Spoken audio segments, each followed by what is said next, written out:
Good evening, everyone. I am Dr. Armando Salas Amaro. I'm a graduate business professor for Kaiser University's Graduate School of Business, and I want to welcome you to Delta Mu Delta's second annual induction ceremony. We have an action-packed agenda for you for tonight's ceremony, and also the most exciting part of the ceremony is not only going to be the induction, where we celebrate the excellence that our honor students have contributed to their studies, but that this is the type of honor society that we elect the inductees into the leadership roles. I was the founding president of Delta Mu Delta when we founded the chapter last year in 2016, and the reason that we have Delta Mu Delta is because our business programs university-wide got accredited by the Accreditation Council of Schools and Businesses. And that's one of the most prestigious accreditations that a business program can get at a university. As a result of that, we were entitled to participate in having a Delta Mu Delta chapter at our university. And our students have met the academic quality and rigor to fulfill the requirements of Delta Mu Delta. So I want to introduce our administrators. We have Dr. John Jones, who's the Vice Chancellor of Academic Affairs.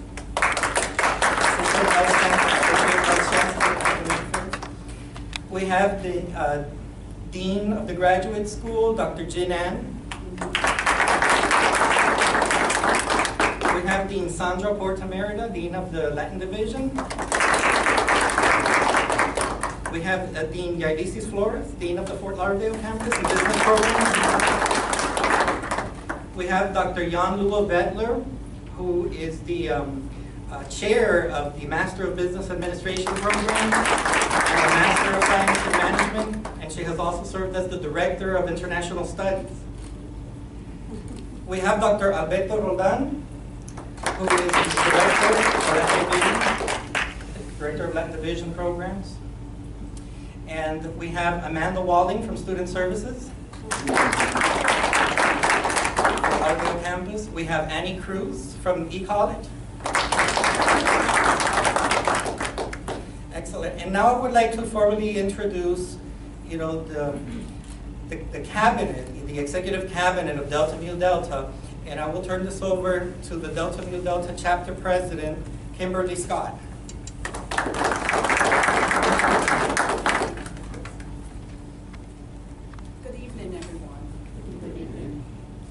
Such a joyous time to have you all here with us this evening. To our inductees, this is an honor to have you here as well. What I would like for everyone to do now is to stand for the pledge.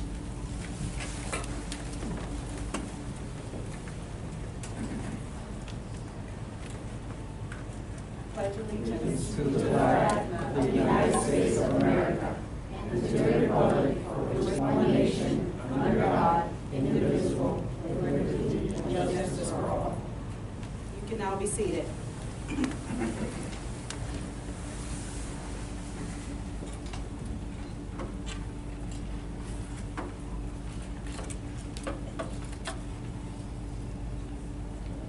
To introduce our guest this evening, Dr. Bill Kent is the entrepreneurial CEO of the Team Horner Group of Companies, an integrated manufacturer, wholesale distributor, and global exporter of swimming pool products. Bill has served in several nonprofit organizations and was national president of the United States Swimming Pool Industries National Trade Association in 1996. In 2005, Bill's company received national recognition from the American Psychological Association for having a psychologically healthy workplace. Bill currently serves on the board of trustees of Kaiser Universities, a Florida-based university with over 20,000 students on 16 campuses, the National Swimming Pool Foundation, the International Swimming Hall of Fame, and Florida Swimming Pool Association. In June 2015, Bill received his doctorate in business administration with a concentration in global business. Bill completed the transition of company ownership to his employees in December 2015. It is an honor to stand here today to present our guest speaker, Dr. Bill Kent.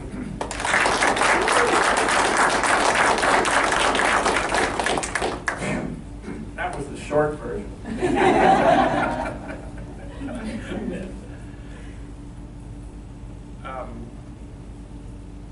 First of all, I'd like to thank Dr. Salsamero for inviting me to speak and not giving me a lot of direction in terms of what to speak about. So I had to think harder about that than normal. He did say something about leadership, but there's one overwhelming theme that has driven me through my entire life, and that has to do with the concept of continuous improvement.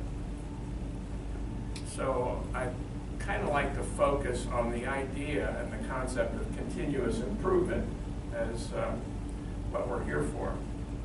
But first, I want you to know how much I love Kaiser University. Dr. Beitler was one of my professors, and I think we had 3 courses together. And my hair was not gray until that happened. But what I really like about Kaiser is the difference between Kaiser and other universities. The student body at Kaiser is not the typical 18 to 22-year-olds out of high school that are being sometimes pushed by their parents to get a college degree. The people at the Kaiser University in the student body are all people who are older than that and have been out into the real world and found out that, wow, I could really improve my life if I could get more education. And so that's a big difference in terms of why all of you are here. That makes it a pleasure for me. I love going to graduation ceremonies, for example, because of the joy, the unending joy of seeing people, oftentimes the first one in their family, getting a degree of one kind or another. It's just a privilege to be a part of this whole thing. School is an add-on, and as Kimberly and I were talking, when you get into a school program and you're working and you've got a personal life, you have no free time, none. So for 37 months, I basically gave up everything except school and work, because I was dedicated to the idea that this is something I had wanted to do for, honestly, about 25 or 30 years. And despite being long in the tooth, I did it. And as a matter of fact, I think I was the only 72-year-old graduate in the class of 2015.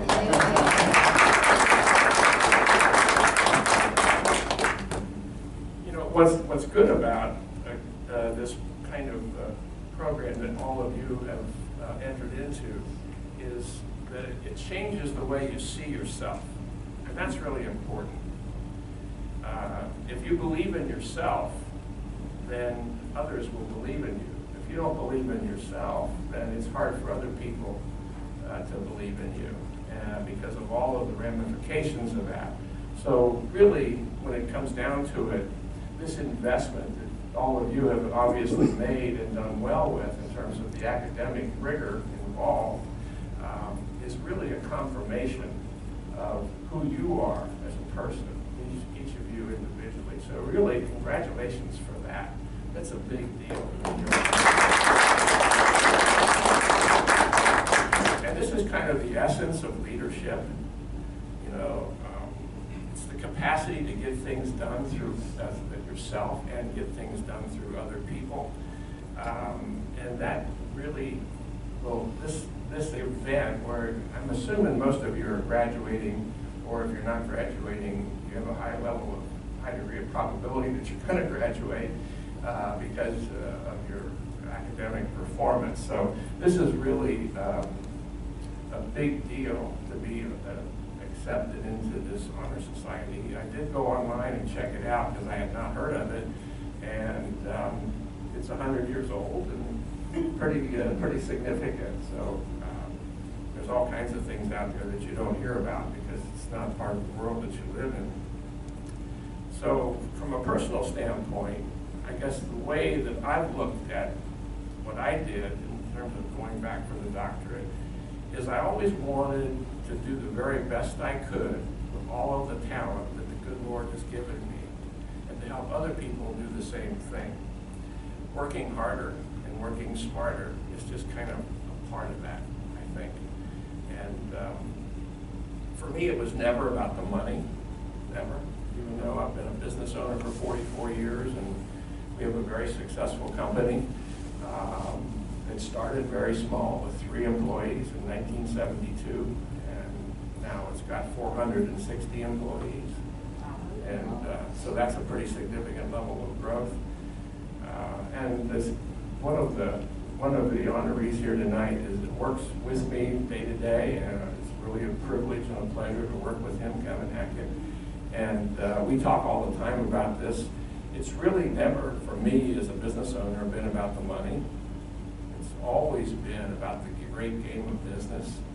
And money in capitalism is cruel, so you have to be profitable. And whether you're a not-for-profit like a school, or whether you're a privately held business or a public company, it doesn't matter. Profitability is like a requirement. The interesting question happens later. If you do make money, how do you share that money with the shareholders and stakeholders in the company? And that becomes an issue, especially in privately held businesses. But anyway, money is not the driving force. It shouldn't be in your life, in my opinion. So that's why continuous improvement just always comes around to make sense. No matter how big you are as a business, you can be a little bigger, but it's been my personal value system that I would rather have quality than quantity. So I really have never cared how big we got as a company. I just cared about how good we were in terms of creating value for our customers and being leaders in the market that we play in.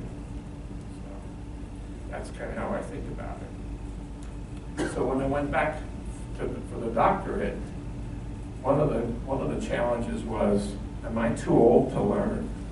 I've always been a continuous learner, but this academic thing is quite rigorous. And I remember during the first month in 2012, Blackboard doing a lot of wheelspin. Because believe it or not, I got my master's degree in 1967. There were no computers. 0. It was all just the library and hard work but no, I did have a typewriter. That was about it. So, but I think really the critical benefit of doing something like this, and all of you have done this voluntarily, is the improvement in your critical thinking skills. Because if you think about what separates us from animals and what separates us individually from each other, our ability to think critically is a big deal. And I know that I gained, even though it's kind of an undefinable thing, I know that I gained in my ability to think from a critical thinking skills standpoint as a part of this 37-month program. So my 70-year-old brain is still working. Okay. So when it comes to graduation, because I know Kevin's going to graduate June 10th, I'm assuming that a fair number of you are, it's not the end. It's just a new beginning. That's the one thing that I've discovered. You know, the word commencement means to start things, it's not an end. So what you really have to do in your job is take advantage of the fact that you've got improved skills and you want to use them. When you go to work for a company, being an entrepreneur business owner, the deal that you make with your employer is to give your best every single day. And in exchange for that, he's going to give you certain benefits, not just the salary, but other kinds of benefits as well. So you've made that commitment to do your best from day one in your job. So my suggestion is that you've got all these newly learned skills and ability to think at a higher level. So try to expand your network. Try to help other people in the company with what they're challenged with, so that together you can make the business a better enterprise. That's really where the action is as far as the real world of business that I live in. The advantage, the value of an academic endeavor, getting an MBA or getting a doctorate or whatever. It's really a matter of, can you give more to the enterprise that you're employed in because of the improvements that you've made by investing in yourself. This is what leadership's about, in my opinion. You know, what leaders do is weigh the alternatives, size up the circumstances, and then take actions. But I've always been a big believer in teamwork. That's another aspect of this whole thing that sometimes we get lost, because not everybody may have the same talents that you do or the same passion that you do. So the game is, can you get them to play at their best and give your best, and then collectively the best results will come from them. And because business is a game. The difference between business and sports is kind of interesting, because in sports, every year there's a season, and there's a playoff, and then there's a champion, and then it kind of all shuts down, and you go back and start over next year. In business, it's not that way. It's perpetual. It never stops. You can have the greatest week or the greatest day ever in your company, and tomorrow morning when you roll the doors up to go back in business, you're starting over, because you have no idea whether the customers are going to come back or not. In our marketplace that we live in, customer loyalty is there, because they're all human beings just like us. But there's no guarantees. There's always something better around the corner, and sometimes people will try it. So that's why you have to continually improve. And I think the other thing that you want to do is learn how to differentiate what's urgent from what's important. That's a big deal, because you can get caught up in everything that you think is urgent and miss out on accomplishing the parts of your job that are important. So, one of the books that I read recently is by an author named Tom Corley, and it's about habits. Because somewhere around 75 or 80% of our behavior is all driven by our brain and because of habit. And one of the things he suggests is look at your habits and identify which of them, he said to write it down, which of them are good and which of them are bad. Because none of us is perfect. We all have good habits and bad habits. And then he said focus on trying to obviously improve the bad habits. I mean, for example, if you hang around with people who are not success-minded, then you'll probably not be success-minded. If you hang around with people who are motivated and trying to do their best, success-minded, then you'll probably be success-minded. It's a great book. Tom Corley is the guy's name. I wrote about it in a blog that I do on LinkedIn this week. So, and one of the things I learned, the other thing I learned in this book was that the reason habits control you is because your brain likes habits because it requires less energy. The brain likes to take the easy way. And so habits don't require the brain to do a lot of thinking. When you have a new thing that you're challenged with, your brain works harder. And the brain inherently likes to do it the easy way. So that's why the habits are such a big deal. Isn't that interesting? I didn't know that. So, from a leadership standpoint in business, the right thing to do is focus on the long term, not the short term. A lot of companies operate, especially in the public environment, they'll operate on a quarter-to-quarter basis and make all kinds of decisions based on what's expedient to make the most money in a quick period of time. I've never done that in our company. It's never worked for me. me, I've always thought about what's this going to look like in 3 years or 5 years? Is this something that we can live with for a very long time, permanently? Because if it isn't, you don't want it, in my opinion. So, and of course, never stop learning. That's a leadership thing. And then trying to stay on track here. And of course, constantly improving what you deliver to your customer is also a big deal in business. You always have to find new ways, better ways of serving customers and creating value for them. Amazon's done a great job of that. I read an article about Jeff Bezos. That's his strategy as well. Just constantly try to improve what you're delivering to your customer. That includes the education business here too. I'm sure you're trying to do that here. And it's working, by the way. So the other thing that I would recommend is that if you're looking at a career change, you should always think about what you really love to do.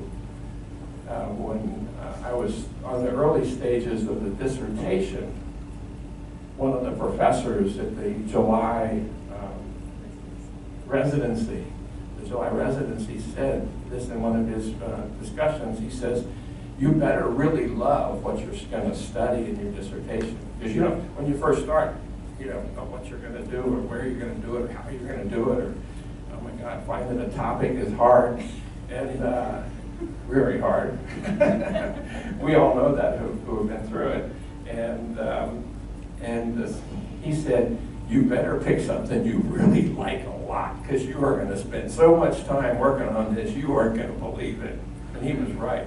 I don't know how many hours, but I know mine was way over 1,000 hours from start to finish.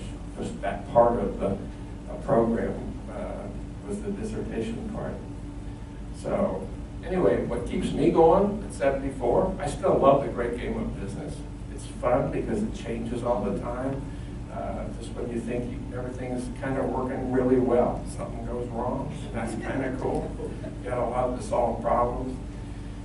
I love that continuous improvement concept, as I said, and I love seeing our teammates, because we have a lot of people in our company have been with the company a very long time.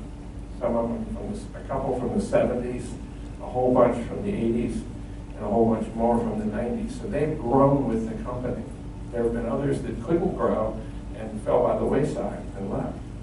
But I thought what I'd like to do to close this little thought pattern with you is read a little piece of prose, because it kind of philosophically summarizes what I'm trying to create as a message.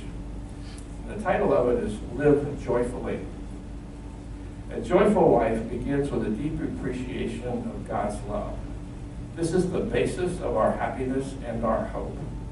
But two other things are needed as well: a noble purpose in life and a spirit of fidelity to the duties of the present moment. Joy is the byproduct of a meaningful life. Consequently, the wise person tries to find a career that he or she will find meaningful and fulfilling. Doing what you do best and looking for ways to serve others opens the gateway to joy and self-respect. Once you have found your calling in life, the next step is living in the present moment. So thank you all very much. I would like Chapter President Kimberly Scott to join me with our Vice President Sylvia Villette and the Chapter Secretary Brian Thor.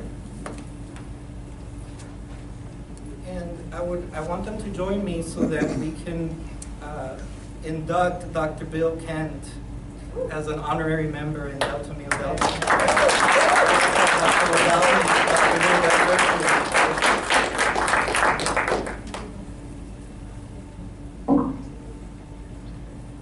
So are you selling these cords, or is this? Thank you. I'll be wearing this at the next Kaiser graduation ceremony in June. Absolutely. So the cords are free too. Thank you so much. And get a pin. All right. And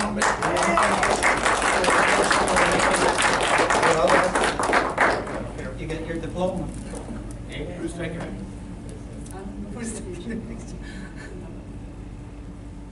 Okay, I think it's on video. Already on three, 1, 2, 3. Thank you very much. You're welcome.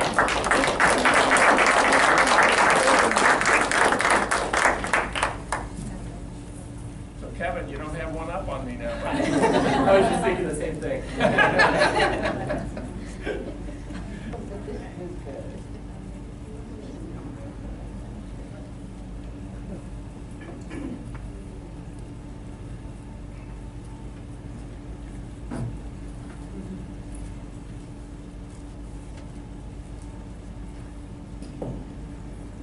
Sorry, guys.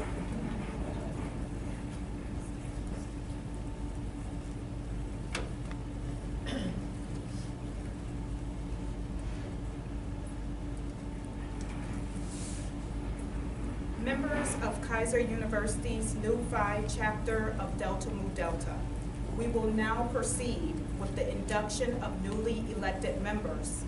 Please present the student candidates. Ms. President, I present candidates actually 7 candidates for membership in Delta Nu Delta. The bylaws are the fundamental law of our society and published on the national website. Do each of you accept the purpose of Delta Mu Delta as expressed in those bylaws? And do you desire to be admitted into the Delta Mu Delta? If so, say I do. I do.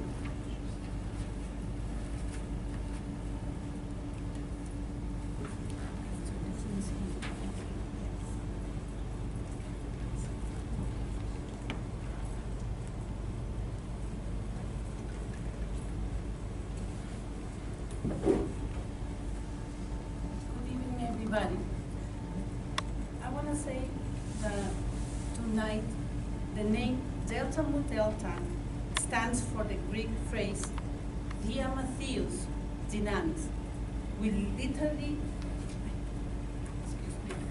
which literally translated signifies knowledge, power, not the power of uncontrolled aggression, but the power to manage for social and economic good. Use the knowledge that you gain in extending the power of right and truth. Knowledge is not selfish or self-seeking, and the true student will seek and obtain knowledge for the greater purpose of helping others through service and transmissions of things learned.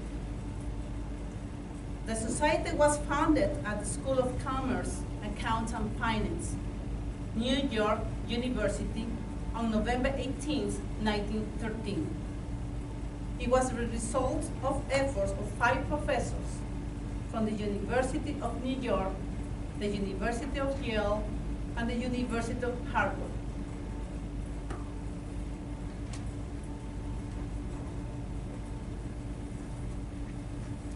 Your scholastic qualifications for membership in Delta Mu Delta have been verified by the School of Business. You have been honored by an invitation to membership in Delta Mu Delta, and I am therefore authorized to induct you as members of Nu Phi chapter. We will now proceed with your inductions. Please repeat after me the following statement, which you will formally accept the purpose of Delta Mu Delta. I will read the entire pledge first, then you state your name and I solemnly affirm to all those present Solemnly affirm to all those present and those who have preceded me and those who have preceded me that I will serve the society to the best of my ability. that I will serve the society to the best of my ability. I will observe the society's bylaws I will observe the society's bylaws and provide counsel and aid for my fellow members. and provide counsel and aid for my fellow members. In accepting membership into Delta Mu Delta, And accepting membership to Delta Nu Delta. in International Honor Society in Business Administration. International Honor Society in Business Administration. I acknowledge the distinct honor I acknowledge the distinct honor that has been bestowed upon me. that has been bestowed upon me. This pledge is evidence This pledge is evidence of my commitment to your fellowship. of my commitment to your fellowship. In recognition of your academic achievements and your pledge to the purpose of Delta Mu Delta, we will now present to you the key of the society. The key provides a tangible symbol of your commitment.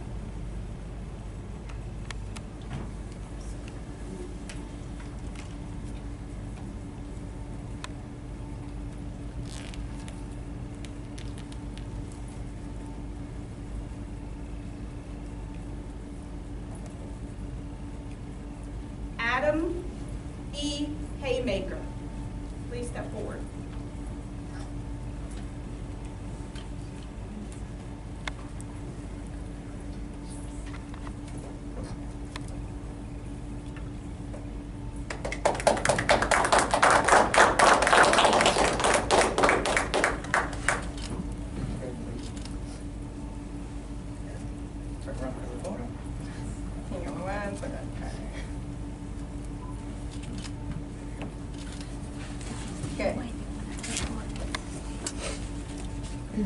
Thomas S. Barker.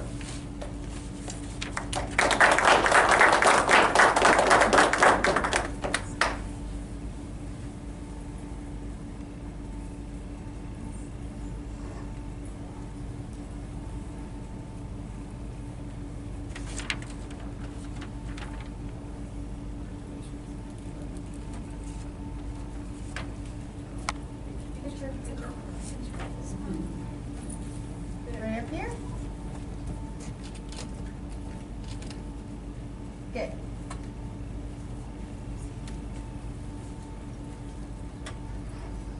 Carlos A. Ribas.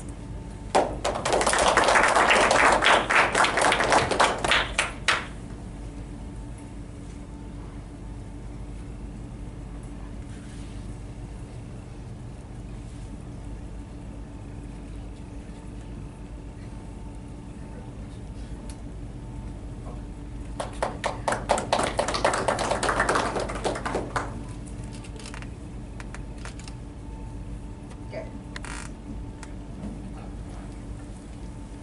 Pedro L. Baldion.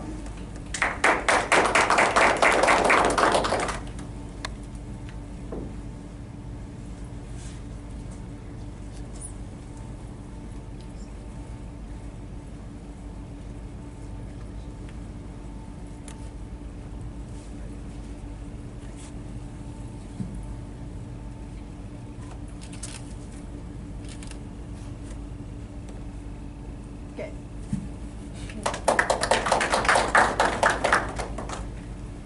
Kevin R. Hackett.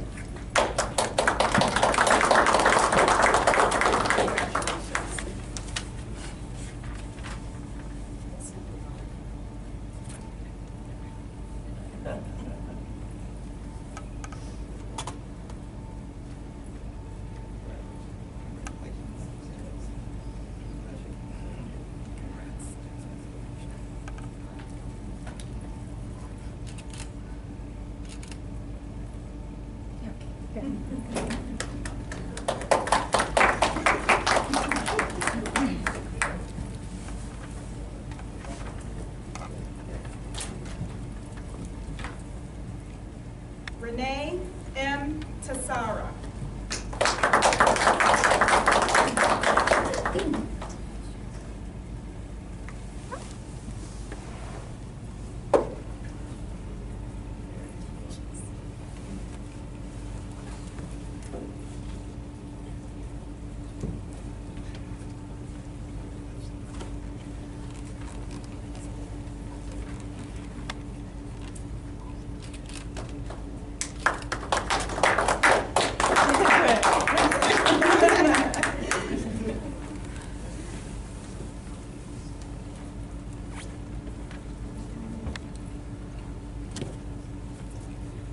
this time, I would like to. One more?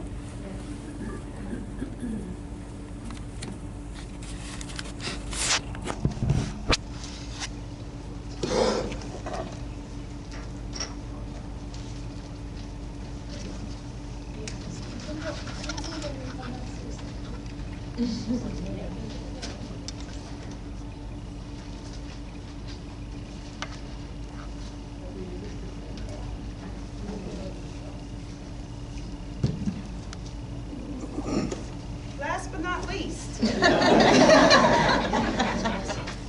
Ruben, we will not forget about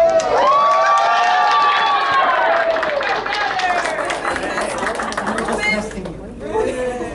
Ruben D. Mascara. Congratulations.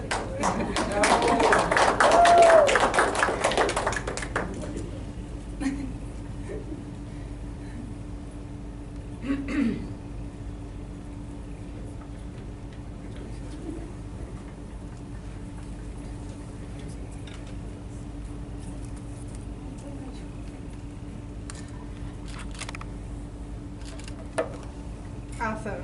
Thanks, Ruben.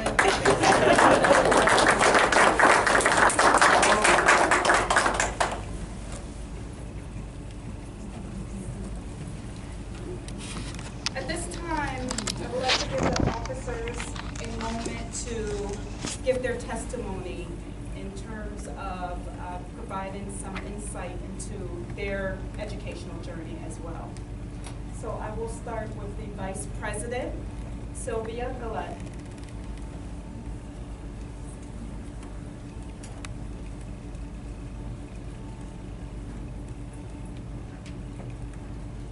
Hello, everyone.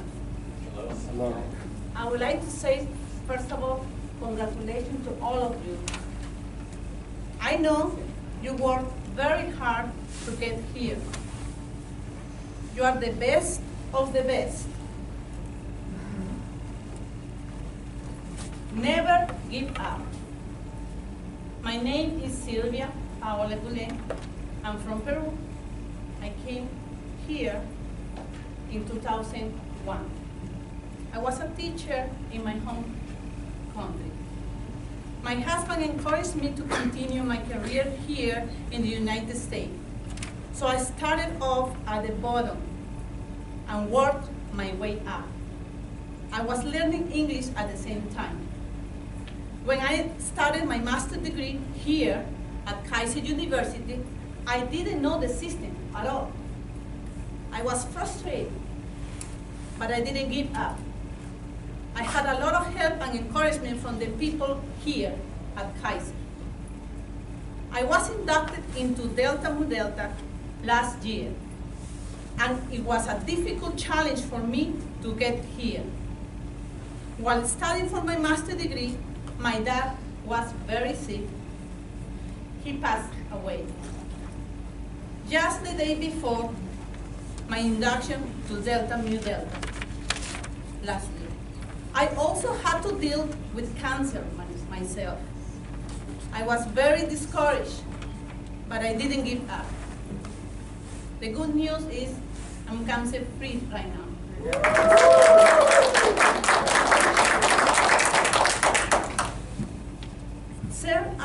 Sir Isaac Newton once said, "I stand on the shoulders of giants." Those are the people who came before us and gave us a foundation to build on. Also the people who encouraged and taught us. No one can do it alone. I want to thank everyone who helped me. Firstly, Dr. Brian Kynes for teaching me the system when I knew nothing. It was my first degree here in the United States, so I didn't know the system at all. Without him, I couldn't have done anything. I want to thank Dr. Rodriguez, Dr. Silva, and all the professors who kept me going to reach my goals. And a special gratitude to Dr. Sandra Poramerida, who was very wonderful to me, compassion, and she encouraged me a lot in my career, in this career. I want to thank my dad. I know he's with God, and he's looking at me right now probably. He was a very good journalist in Peru. And also, I want to thank my husband, who believed in me. Both of them believed in me, and gave me the strength to keep going.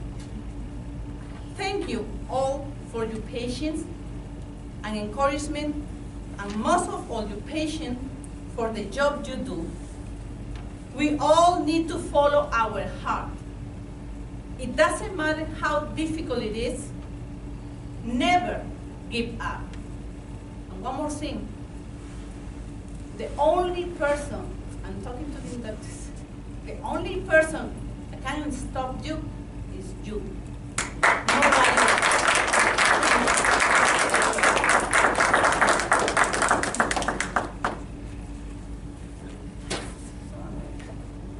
Now I would like to present our chapter secretary, Brian Thorpe.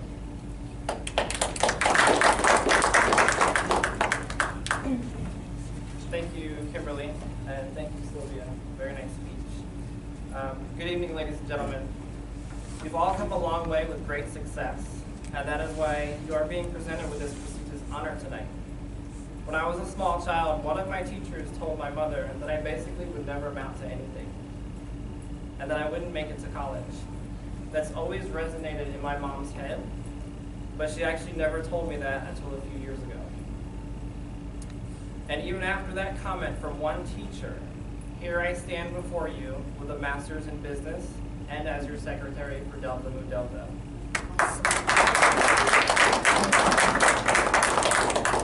I say all of this to say, never let anyone stand in your way of your dreams, your passions, and your path to success. Don't be afraid to take chances and stare fear of the unknown head on. You've already started creating your own path, and I am truly excited to be a part of your journey as well as your future. Congratulations to each and every one of you.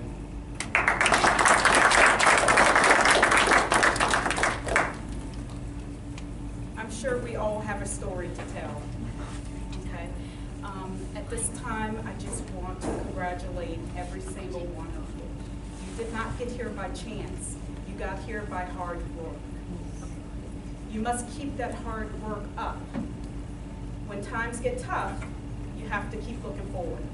You have to remember why you decided to come back to school, why you decided to continue your education. And that right there should give you the motivation to keep moving forward. As the officers had mentioned to you, their journey was not easy. This is not only for the inductees, but this is for everyone in the audience. Every single one of us, we've been in one of these shoes. And we all have our story to tell as well. But this isn't about us tonight. This is about you. So at this time, I want to congratulate every single one of you. I want to thank the family and the friends that are out here today who has actually come to support all of you. And I really hope you enjoy the ceremony. I would like to turn this over to Dr. Salas Amaro at this time.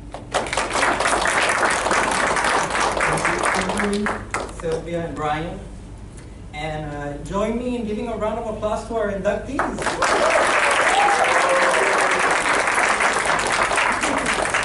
Wear your regalia with pride and carry on proudly the name of Delta Mu Delta.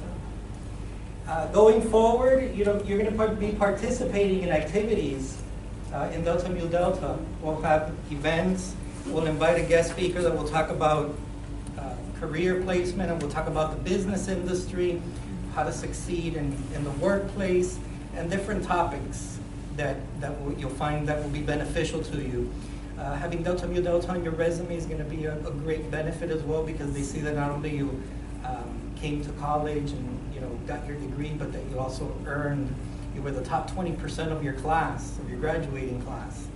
And some employers, like government employers, they rank the positions like G5, G7, and if you have Delta Mu Delta on your resume and you're pursuing a government position, you may be escalated 2 levels up for being a Delta Mu Delta. So there are a lot of benefits. for the society. And you know, staying involved, coming to the activities, you know, you can run for office like our inductees from last year did. Okay. Now, a special thanks to the founding Vice President, Dr. Roldan, the founding Vice President, Dr. Miller.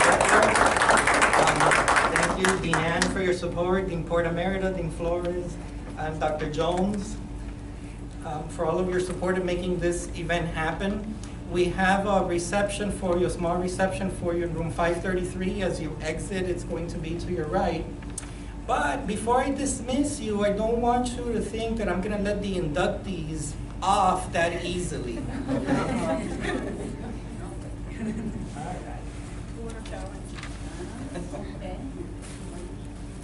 Each inductee is going to come and pick up a carnation. And the inductee is going to choose someone in the audience to give this carnation to. And it's going to be someone that has helped you, supported you, and guided you along the way. Someone that has inspired you, motivated you. So as we conclude the ceremony, and of course we have to take a chapter picture. Before you go. But pick up your carnations and give it to that special person.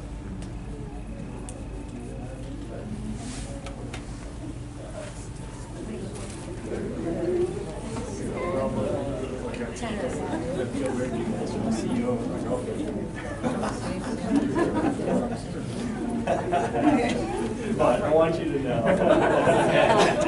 And you appreciate it. Absolutely.